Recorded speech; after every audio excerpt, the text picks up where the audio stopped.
For millions of years, every living creature on Earth survived the same way, by reacting. A sudden sound in the bushes meant a predator was near. A shadow passing overhead meant danger from above. A direct threat triggered an immediate choice: fight or flee. There was no time for thinking, no room for planning. Survival was a series of instant, hardwired reactions.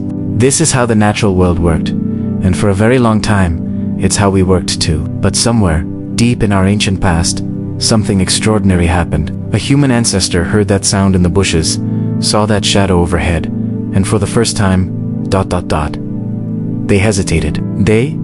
Ipaus. It was a tiny moment, almost imperceptible, but in that fraction of a second, the entire course of history changed. That single, quiet moment of hesitation is what separated us from every other species on the planet. While the rest of the animal kingdom continued to react, our ancestors began to respond. This wasn't a magical event. It was a slow, difficult, and often painful process, forged through generations of survival, loss, and learning. Think about it. Why did instinct suddenly stop being enough? What environmental pressures or social changes forced our ancestors to stop and think before acting? The answer lies in the incredible power of that pause. In that space between stimulus and action, something new was born. We didn't just escape the danger, we started trying to understand it.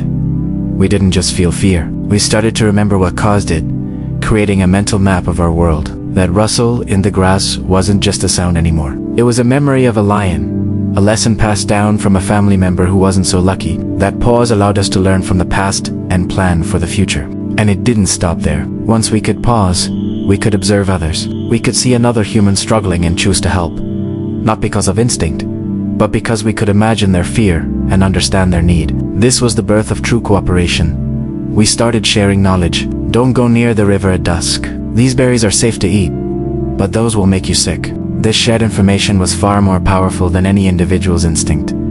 The pause also created leadership. The person who could think 2 steps ahead, who could anticipate the movement of a herd or predict a coming storm, became invaluable. They weren't necessarily the strongest or the fastest, but they were the wisest. They were the ones who could turn that pause into a plan, guiding their group toward safety and prosperity. From these simple beginnings, memory, cooperation, and leadership, the first building blocks of society, were laid. We developed language to share our complex thoughts. We created tools, not just for immediate use, but for future tasks. We built shelters. We formed communities. And eventually, we built civilizations. All of it, every single human achievement, can be traced back to that fundamental shift from reaction to response. The story of humanity isn't really about our strength, our speed, or our sharp teeth. We were never the most physically dominant creatures. Our story is the story of a pause. A quiet, revolutionary moment that turned raw instinct into deliberate intelligence. It allowed us to conquer not with brute force, but with foresight, empathy, and collaboration. And once we learned to stop and think, to choose our response instead of being controlled by our reaction, there was no turning back. We became something entirely new. We became human. The first topic of our discussion is life ruled by instinct. Imagine a world without thought, a world of pure, unfiltered reaction. For most of human history, this was reality. Our ancestors didn't have the luxury of thinking things over. Life was fast, brutal, and unforgiving. A sudden rustle in the tall grass. That wasn't a puzzle to solve. It was a signal to run. A shadow darting across the ground. Not a curiosity, but a potential predator swooping from above.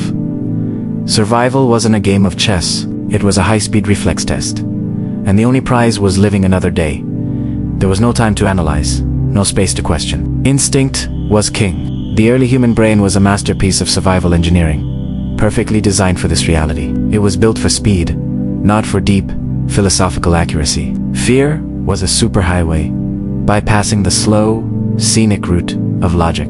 Your muscles would tense and spring into action, long before your conscious mind could even form a question. This wasn't a flaw, it was perfection. Reacting meant living. Thinking meant dying. Every part of life was automatic, a series of pre-programmed responses honed by millions of years of evolution. See danger, run.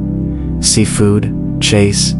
Feel pain, escape. It was a simple, brutal, but effective system. The individuals who hesitated, the ones who reacted just a fraction of a second too slow, well, They didn't get the chance to pass on their genes. Their stories ended right there. It was instinct that built the foundations of humanity, ensuring our lineage survived its fragile beginnings. But this powerful tool, this instinct, was also a cage.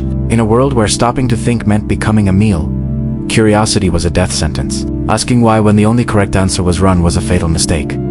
So, reaction became sacred. The fastest to respond were the ones who lived the longest, the ones who saw the most sunrise. In this way, early humans were much like the other animals around them. Not in terms of raw intelligence, but in the rhythm of their daily lives. Their days were a simple loop, driven by the primal urges of hunger, fear, and the immediate satisfaction of needs. There was no grand strategy, no 5-year plan. The past was a blur, and the future was a concept that didn't exist. Life was lived entirely in the now, a series of frantic, present moments. But the world, as it always does, began to change. The climate grew more extreme, swinging from scorching heat to bitter cold. The predators we ran from became smarter, learning our patterns. The food sources we relied on became unpredictable, disappearing when we needed them most. And disasters, like floods and fires, weren't just one-time events. They came back again and again, hitting the same places with relentless regularity.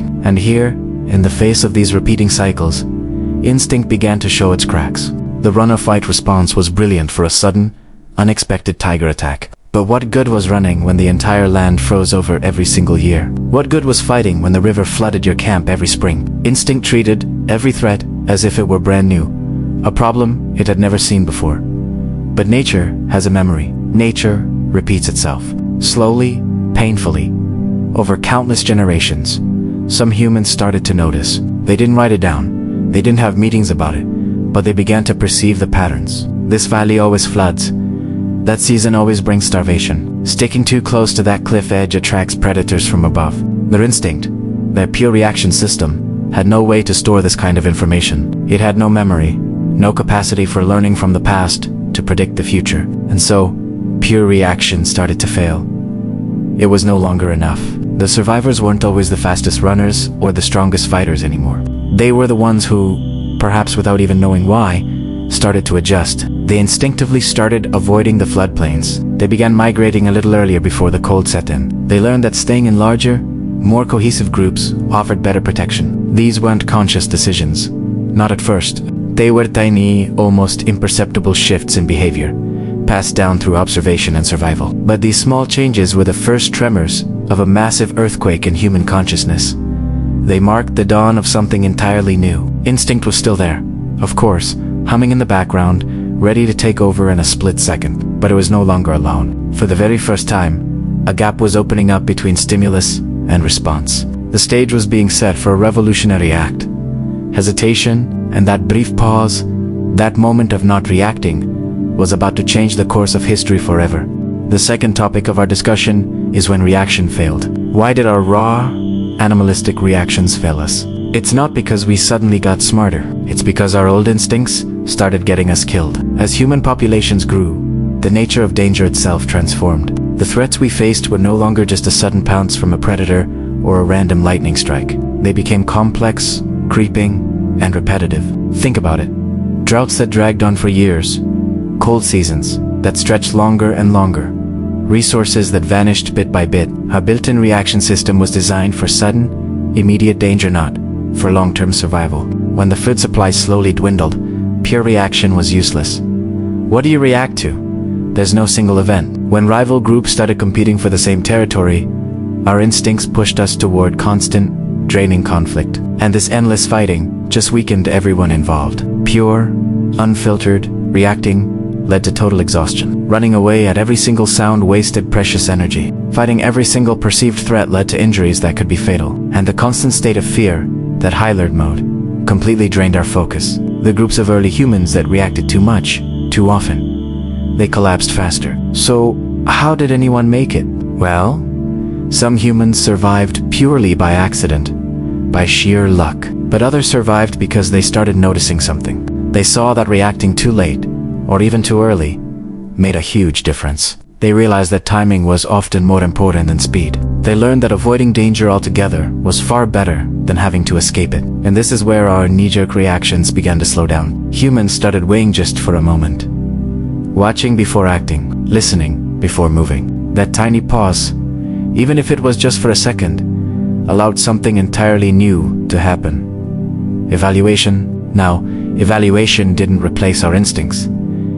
It simply interrupted them. Instead of an instant, panicked flight, there was a moment of observation. Instead of an immediate, aggressive attack, there was hesitation. This hesitation wasn't some noble act of courage. It was pure survival pressure, forcing a change in our behavior. The results were undeniable. The groups that learned to pause survived more often. Why? Because they wasted less energy. They avoided unnecessary dangers. And crucially, they started learning from what happened before. Unthinking reaction punished them, but thoughtful adjustment rewarded them. Slowly, this new behavior began to spread. It wasn't taught in a classroom. It was learned through the brutal lesson of survival.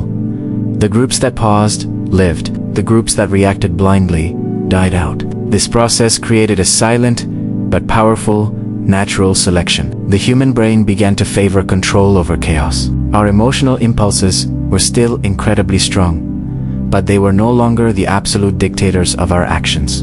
For the first time, fear was questioned.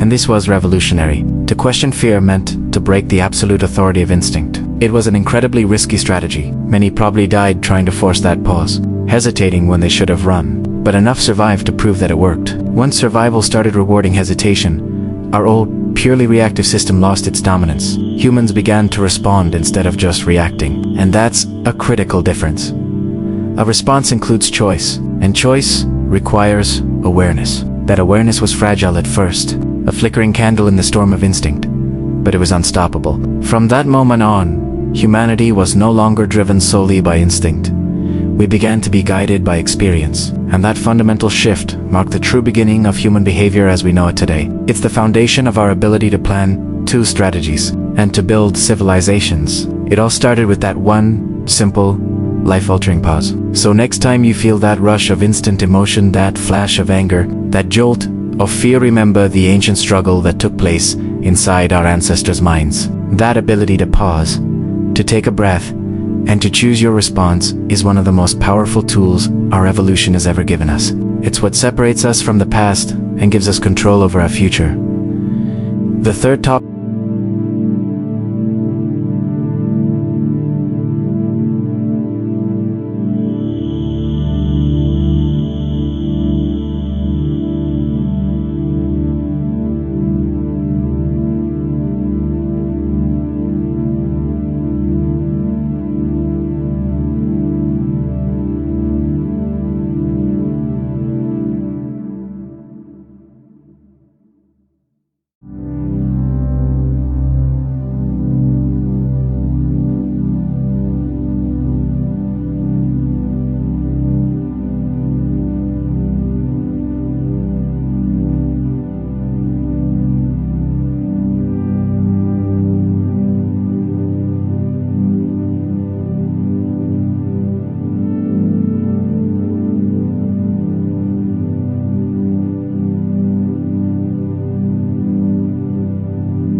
fourth topic of our discussion is fear, risk, and awareness. Have you ever wondered what fear is really for? For most of an animal's life, fear is a simple command. Danger rug. It's a powerful, overwhelming impulse that controls behavior, forcing an immediate escape. For a long time, this was true for our ancestors as well. But something changed. A profound shift happened when humans learned to do one simple thing. Pause. When we stopped reacting instantly, fear transformed.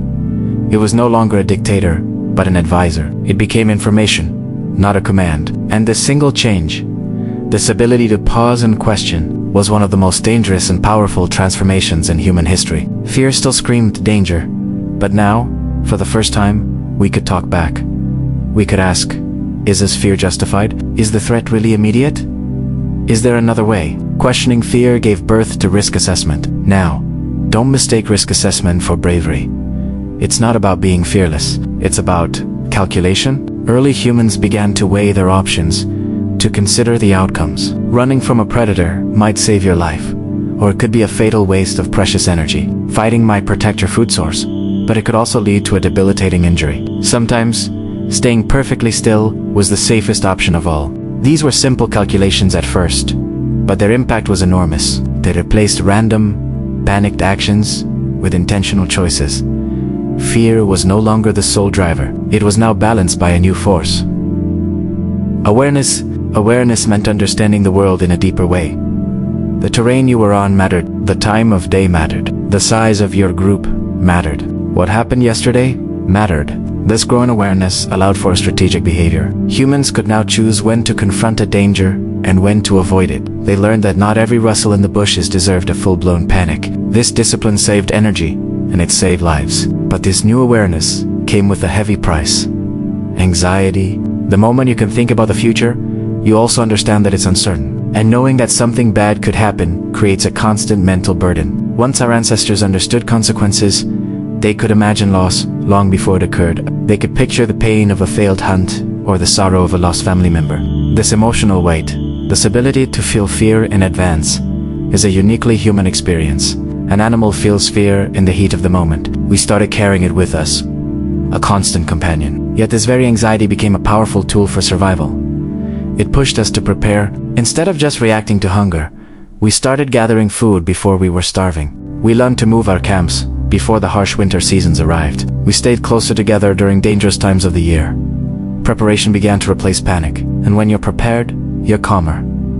A calm group makes better decisions. Better decisions mean a higher chance of survival. Fear was no longer the enemy. It had become a signal, a quiet alarm bell, prompting us to act wisely. This evolution of fear also fundamentally changed the structure of our societies. It redefined leadership. Suddenly, it wasn't just the strongest or most aggressive individual who held influence. True leadership came from those who understood risk best. People naturally started to follow the ones who stayed calm under pressure. The ones who could think clearly when everyone else was panicking. Those who reacted wildly, who let fear control them, quickly lost trust. This was the dawn of a new kind of leadership, one based on awareness and wisdom, not just brute force. This shift also had a profound impact on how groups Constant internal fighting is a massive waste of energy and resources. Groups that learned to manage their fear, both from external threats and internal conflicts, were more stable and more likely to survive in the long run. This doesn't mean humans suddenly became peaceful overnight. Violence didn't disappear, but it became selective. It was used strategically, not just as a blind reaction. And selective behavior is intelligent behavior. Fear, once a force that blinded us, was now sharpening our judgment. This whole process marked the end of an era of pure reaction. Humans were no longer just puppets on the strings of their instincts. We were now guided by informed caution, by a new ability to think, plan, and choose. This is the moment we truly began to separate ourselves from the unwritten rules of nature that govern all other animals. We didn't escape fear. We learned how to use it. We domesticated it. And in doing so, we unlocked a new level of consciousness that allowed us to not just survive the world, but to begin shaping it. The fear you feel today, that little knot of anxiety about the future, is a direct echo of this ancient revolution. It's a part of what makes us human. The fifth topic of discussion is memory replaced instinct. Have you ever wondered what separates us from the rest of the animal kingdom? It's not just our brains or our ability to use tools. It's something quieter. something that happened deep in our evolutionary past. It's the moment when memory took over from instinct. This one shift changed absolutely everything about what it means to be human. Instinct is a powerful force. It's the immediate, built-in reaction to the world. A gazelle sees a lion and it runs. It doesn't stop to think. It doesn't remember the last time it saw a lion. It just reacts to the threat that is right here, right now. For millions of years, this was the primary rule of survival for all life on Earth. But then, early humans learned to do something remarkable. They learned to pause, and in that pause, something else began to guide them. Not the raw, immediate impulse of instinct, but the stored experience of memory. Memory doesn't react to what's happening now. It responds based on what happened before. Imagine an early human group near a river. One day, a flash flood sweeps through their camp. They survive, but barely. Instinct would have them return to the same spot once the danger passed, because it's a good source of water. But memory adds a new layer. Memory says, this place can be dangerous. The water rose quickly. Last time, we were almost caught. This is a profound difference. Early humans started carrying their past with them, not as stories or language, but embedded in their behavior. A place once found to be dangerous was avoided. A sound that once preceded a predator attack triggered caution, not just flight. A mistake that was once costly was not so easily repeated. Memory became this invisible, silent guide, shaping every decision. Unlike instinct, which is fixed and passed down genetically over millennia, memory is fluid. It can grow, change, and become stronger with every single experience. Each time a group survived a challenge, it reinforced certain actions and erased others. This made humans adaptable in a way nature had never seen before. Animals rely on instincts passed down through genes, a process that takes thousands of generations to change. Humans, on the other hand, began relying on experience passed down through behavior. This allowed for incredibly rapid adaptation. Let's go back to that group that survived the flood. They didn't need to wait for generations of genetic evolution to develop an aversion to low-lying riverbanks. They adjusted their behavior almost immediately. The next time they made camp, they chose higher ground. They learned to read the signs of an approaching storm. They watched the sky and the water level more carefully. Their survival was no longer just a matter of reacting to a disaster. It was about actively preventing the next one. Memory gave our ancestors the incredible advantage of learning without dying. Think about that. An animal often learns about a deadly threat only once, and that lesson is fatal. But if one human in a group made a mistake and survived, or even if they didn't, others could observe and learn from it. This ability to learn from non-fatal errors, or even the fatal errors of others, was a massive evolutionary cheat code. Naturally, groups with stronger collective memory systems survived longer. They could travel farther into unknown territory, handle more complex and varied threats, and ultimately, they thrived. Memory began to reduce the element of pure randomness in survival. It was no longer just about being in the right place at the right time. Survival became less about luck and more about knowledge. And this leads to another crucial development: cooperation. Memory isn't just a personal hard drive of experiences. It's shareable. If one person discovered that a certain berry was safe to eat, others could learn by simply watching and copying them. If someone found a better way to nap a flint tool, that technique could spread through the group. Suddenly, knowledge stopped dying with the individual. Experience became shared property. This sharing of knowledge, based on remembered experience, built something vital for our species: trust. When you know that the people around you have reliable knowledge, it creates a stable social environment. Trust reduces internal chaos. And when you're not constantly dealing with internal chaos, you can focus on external challenges. A group that trusts each other can coordinate and respond to a threat, rather than just scattering in a panic. It's the difference between a planned defense and a chaotic reaction. Stability allows for a measured response. Memory also gave humans a sense of time depth. Animals live almost entirely in the present moment. But with memory, our ancestors began to understand that today was deeply connected to yesterday, and that it would shape tomorrow. This awareness completely revolutionized decision. The question was no longer simply, what should I do right now? It became, based on what happened before, what should I do now to ensure a better outcome later? That single question, what'll happen later, permanently weakened the authority of pure instinct. Reaction lives only in the present. It's a spark, but memory pulls the mind backward into the past and projects it forward into the future. Once humans started living across this timeline, Instinct could no longer be the sole ruler of their actions. This new temporal awareness also profoundly shaped our emotions. Emotions became tethered to memory. Loss was not just a present pain. It was remembered, creating grief and caution. Danger left mental scars, creating specific fears. Success wasn't just a fleeting moment of satisfaction. It was remembered, building confidence and encouraging risk-taking in the future.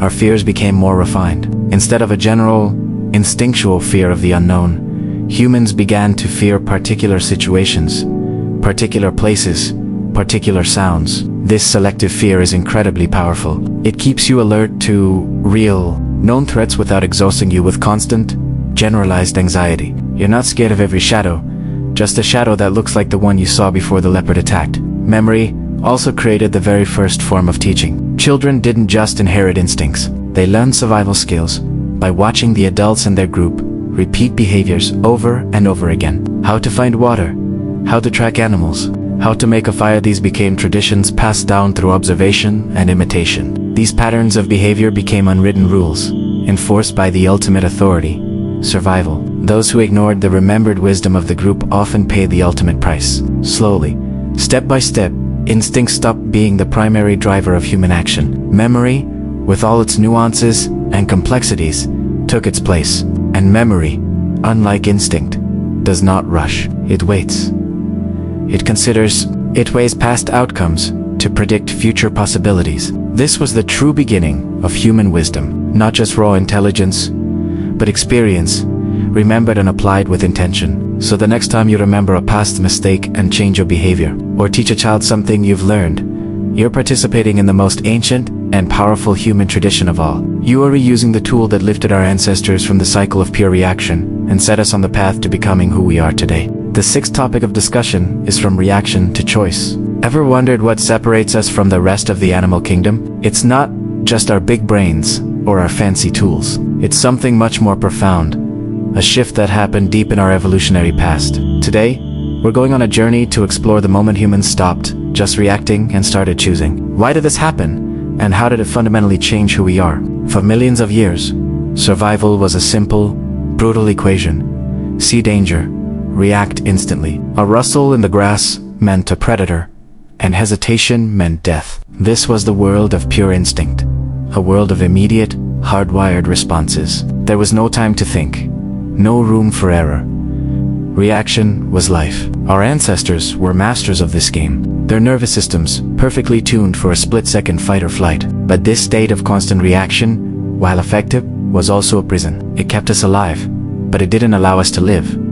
So, what broke this ancient cycle? The first crack in the wall of instinct was a tiny, almost imperceptible thing. A pause. Imagine an early human hearing that same rustle in the grass, but instead of instantly bolting, for a fraction of a second, they freeze. In that momentary stillness, a new space opens up. It's a space between the stimulus and the response. And into that space, something new floods in. Memory. They remember the wind rustling leaves just yesterday. They remember a harmless animal that made a similar sound. They remember seeing a predator's tracks heading in a different direction. This space, filled with memory and experience, is the birthplace of choice. Choice isn't just a delayed reaction. It's a completely different process. It's about deciding on a direction, not just being pushed along a predetermined path. For the first time, our ancestors could evaluate options.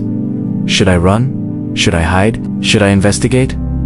Should I grab my spear? Suddenly, the world wasn't just a series of threats to react to. It was a landscape of possibilities to navigate. This single shift changed the very meaning of survival. Humans were no longer just living to escape the next danger. They were starting to live to shape outcomes. They began to choose when to move their camp and when to stay put. They chose when to confront a rival and when to cooperate. They chose when to share their food and when to protect their resources for the lean times ahead.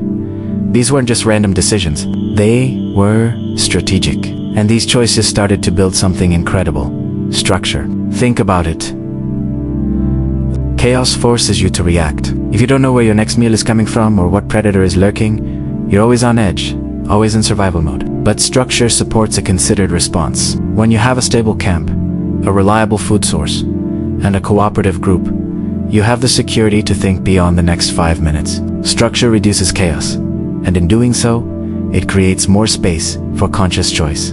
This positive feedback loop was the engine of our cognitive Of course, this transformation wasn't easy, and it certainly didn't happen overnight. It was a slow, painful process that unfolded over thousands of years, and this new power of choice was incredibly dangerous. Choosing wrong is often far deadlier than reacting correctly. Many of our ancestors paid the ultimate price for a bad decision. A moment of curiosity could lead to an ambush. A misplaced trust could lead to betrayal. The path of choice was littered with failures. But, critically, enough humans chose well. Enough of them made the right calls, learned from their mistakes, and passed on that knowledge. Their successful choices, where to hunt, how to build better shelters, who to form alliances with, gradually reshaped human behavior on a fundamental level. The instinct to react was still there, but it was now overlaid with a powerful new capacity for deliberation. This new power also came with a heavy burden: responsibility. As long as we were just reacting, we could blame nature for our fate. A drought,